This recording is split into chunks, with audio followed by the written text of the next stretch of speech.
Good afternoon, my lovely people. We are still discussing one of the longest topics we have ever had about food poisoning. And it's my hope the far we have gone. Every one of you who has been following me can tell what food poisoning is and what are the real causes of food poisoning. We are on one particular virus which is very notorious and common, especially in children, but it also affects adults, which is rotavirus. Before we continue, let me start by thanking you people for the continued support you have showing me. Thank you for the subscriptions. Thank you for the likes. Thank you for the comments. And also, thank you for the topics you are bringing about for us to discuss. I hope it's really helping you and your friends. Please share with your friends, share with your relatives, and let's benefit from this. Let's get back to our topic about rotavirus. So today we will start by discussing what are the ways of transmission of this kind of bacteria, rotavirus. So rotavirus transmission. The virus that causes rotavirus is present in stool, specifically in stool, and is mainly transmitted between hand and mouth contact,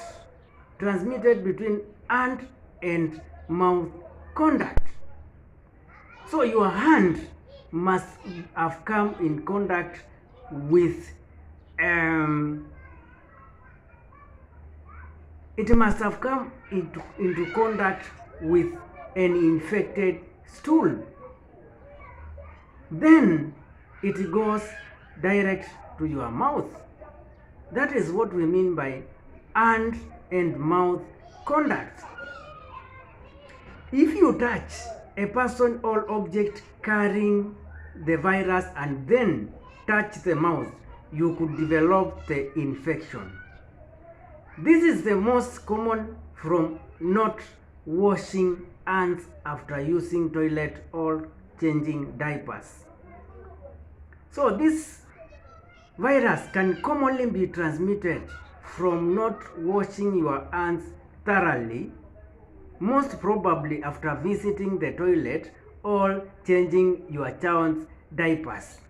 So definitely, if your child has rotavirus and you have changed the diapers and you fail to wash your hands thoroughly, you can easily transmit this virus to yourself or to other people when you touch utensils or cooking items.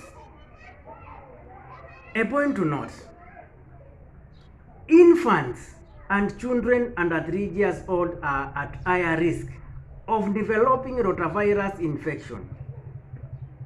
Another point to note: being a daycare also raises the risk of rotavirus because in a daycare the children are so many, and if one of them is having this virus, it can easily spread to the other children. For example, while they are playing, the child may touch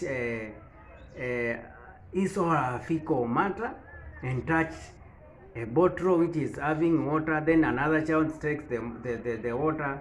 That contact only can transmit this virus.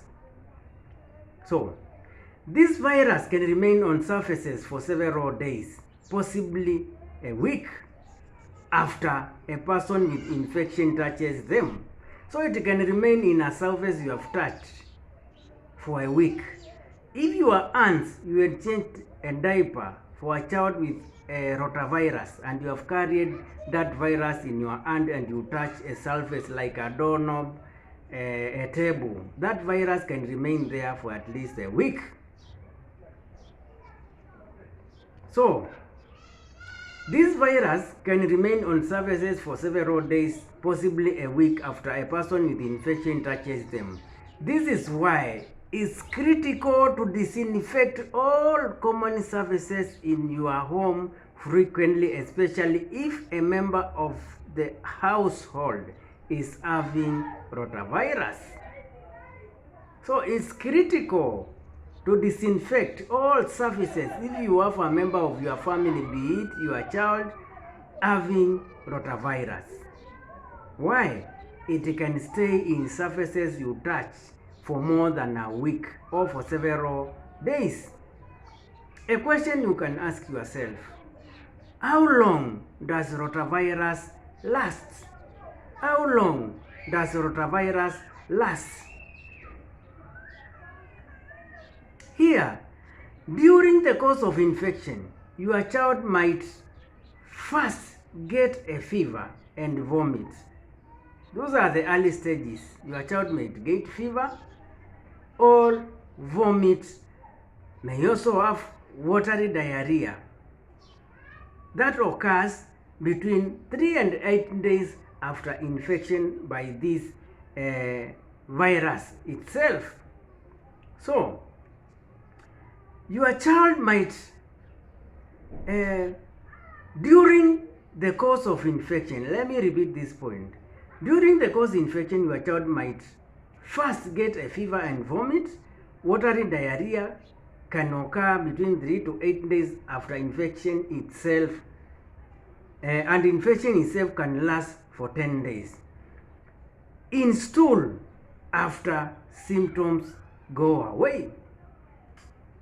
This means the infection itself can remain in stool for like 10 days after the infection has gone away. That means the bacteria can survive between 7 to 10 days even if your child has recovered. A point to note: call your doctor or healthcare provider if symptoms don't improve within a few days, or if they get worse. So if the symptoms don't improve within a few days, or if they get worse, visit your healthcare provider or call your doctor. Rotavirus is dangerous. Rotavirus is diagnosed through stool PCR tests in a medical laboratory.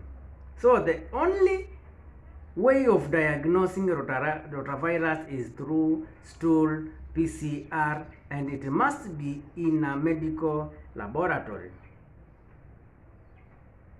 Let's talk about the prevention or ways we can apply to avoid spread of this kind of virus.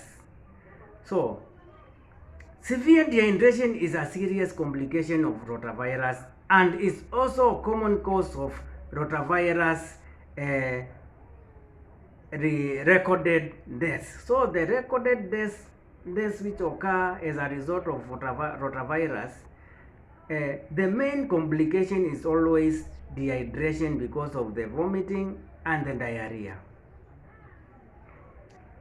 So children are most susceptible, or children are most at risk. Though it affects adults, but children are mostly at risk of contracting rotavirus. Vaccinations are the best way to prevent rotavirus and its complications. You can also wash your hands frequently to prevent spread. For example, before eating and after visiting the toilet and after changing your child's diapers. Vaccination prevents severity of the infection. This means if your child gets, for example, the rotavirus, it doesn't mean that he or she will never get rotavirus. It only reduces or decreases the severity of the infection. This marks the end of our discussion today, and of course the end of the discussion of rotavirus infection. In our next video, we'll be talking about another common condition, which is gastroenteritis, and more specifically viral gastroenteritis, which is very common in our community. So guys, let's continue subscribing, liking and sharing our videos. Let's meet in the next video.